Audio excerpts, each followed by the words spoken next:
بسم اللہ الرحمن الرحیم۔ السلام علیکم ورحمۃ اللہ وبرکاتہ۔ دیندار عورت سے نکاح کرنا مقدم ہے۔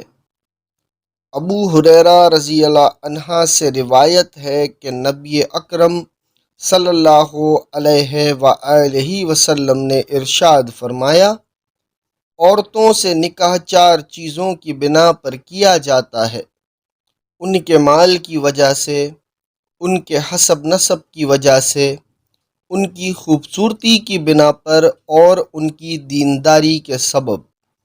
تم دیندار عورت سے نکاح کر کے کامیاب بن جاؤ، تمہارے ہاتھ خاک آلود ہوں گے۔